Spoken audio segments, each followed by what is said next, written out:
Hello everyone, welcome my channel. শুরু করছি নতুন একটি ভিডিও। আজকে আমি তৈরি করছি লাউ দই।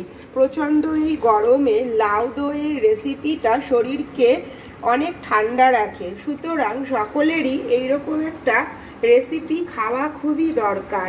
আজকে এইরকমই একটা রেসিপি শেয়ার করছি। সকলেই শেষ পর্যন্ত ভিডিওটি দেখো, আশা করি খুবই ভালো লাগবে।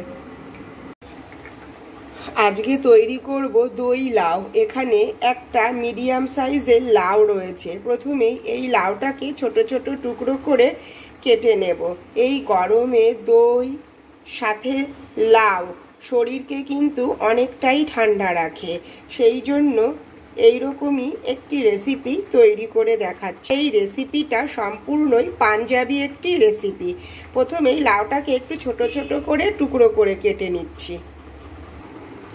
পুরো গোটা লাউটাকেই এইরকম ছোট ছোট পিস করে নিয়েছি, একদম ডুমো ডুমো করে।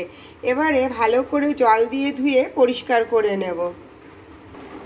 জল দিয়ে ধুয়ে পরিষ্কার করে নিয়েছি, আর জলের মধ্যেই একটু ভিজিয়ে রেখেছি।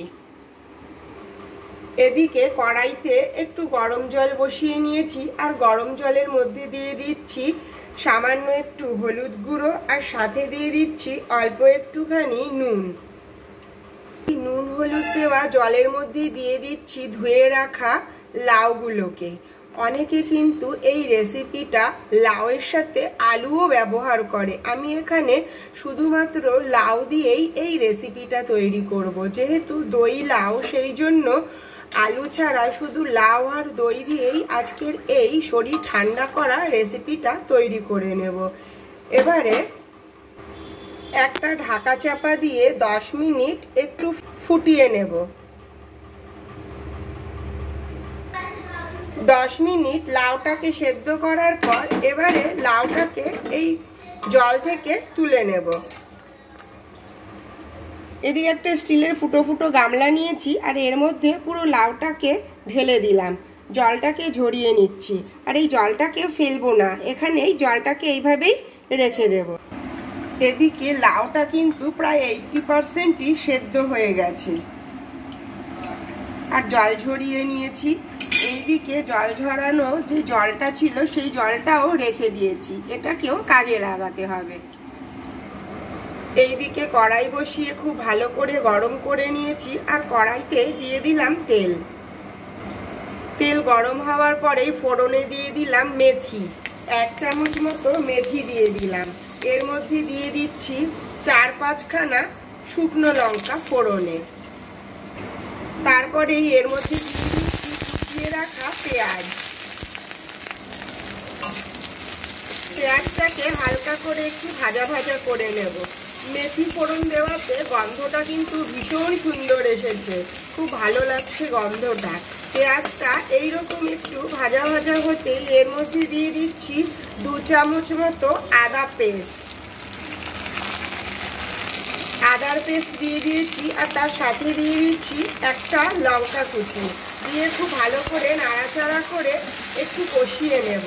যতক্ষণ না আদার কাঁচা গন্ধটা যাচ্ছে ততক্ষণই এইভাবে একটু কষিয়ে নেব।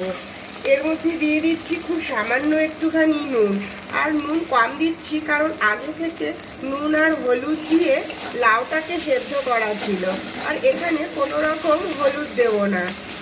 আর এর মধ্যে দিয়ে দিচ্ছি 1 চামচ জিরে গুঁড়ো, 1 চামচ ধনে গুঁড়ো দিয়ে একটু নাড়াচাড়া করে নেব। রঙের জন্য দিয়ে দিচ্ছি 1 চামচ লাল লঙ্কা গুঁড়ো বা কাশ্মীরি লঙ্কা গুঁড়ো দিয়ে খুব ভালো করে নাড়াচাড়া করে একটু কষিয়ে নেব।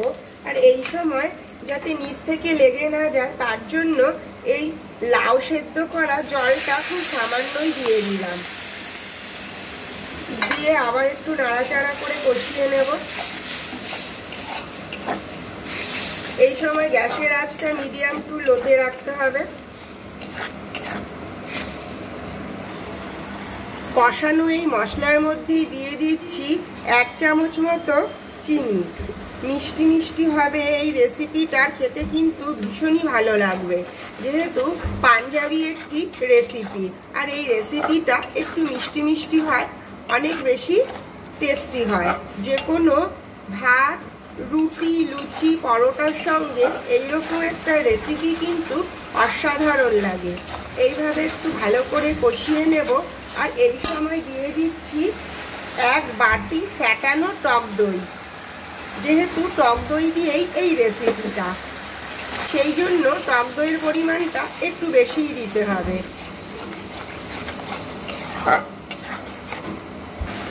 টক দইটা দেওয়ার পরেও মশলার সঙ্গে খুব ভালো করে কষিয়ে নিতে হবে। এইভাবে 5 থেকে 7 মিনিট মশলার সঙ্গে টক দইটা কষিয়ে নিচ্ছি। মশলাটা কিন্তু খুব সুন্দর কষানো হয়েছে। যে কোনো রান্নাতেই কিন্তু টক দই ব্যবহার করলে রান্নার টেস্টও অনেক ভালো হয় আর কালারটাও অনেক সুন্দর আসে।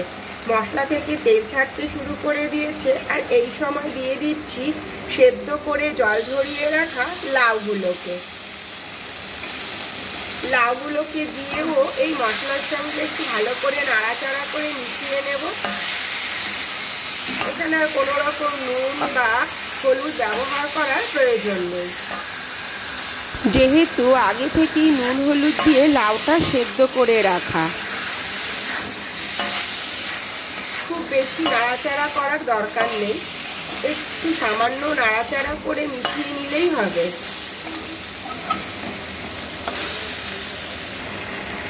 লাউটা একটু নাড়াচাড়া করে মিশিয়ে দেওয়ার পরেই এর মধ্যে দিয়ে দিচ্ছি যে সেদ্ধ করে জলটাকে আমি রেখে দিয়েছিলাম, সেই লাউ সেদ্ধ করা জলটাই এর মধ্যে দিয়ে দিলাম। দিয়ে আবার নাড়াচাড়া করে এর সঙ্গে মিশিয়ে নেব।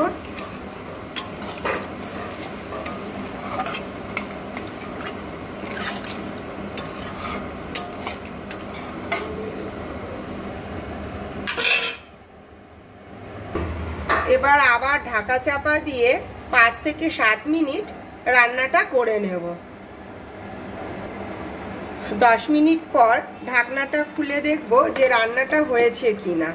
আর ঝোলটা প্রায় শুকিয়ে এসেছে, প্রায় গা মাখো মাখো হয়ে গেছে। এই সময় দিয়ে দিচ্ছি 1/2 চামচ মতো ঘি। আর যেহেতু এটা একটা পাঞ্জাবি ডিশ, সেই জন্য ঘি দিলে অনেক বেশি টেস্টি হয়। ঘি দেওয়ার পরে একটু নাড়াচাড়া করে নিলাম। আর সাথে দিয়ে দিচ্ছি একটু হাত দিয়ে গুঁড়ো করে কাসুরি মেথি। এতে কিন্তু স্মেলটা অনেক বেশি সুন্দর আসবে আর খেতেও অনেক টেস্টি লাগবে। এবার একটু নাড়াচাড়া করে নেব। নাড়াচাড়া করেই এবারে সার্ভ করে দেব। নামিয়ে সার্ভ করে দিয়েছি আর তৈরি হয়ে গেছে এই প্রচণ্ড গরমে লাউ দিয়ে দই। দারুণ স্বাদের এই রেসিপিটা শরীরকে অনেক ঠান্ডা রাখে। সকলে একবার হলেও এই গরমে এই রেসিপিটা ট্রাই করে দেখতে পারো।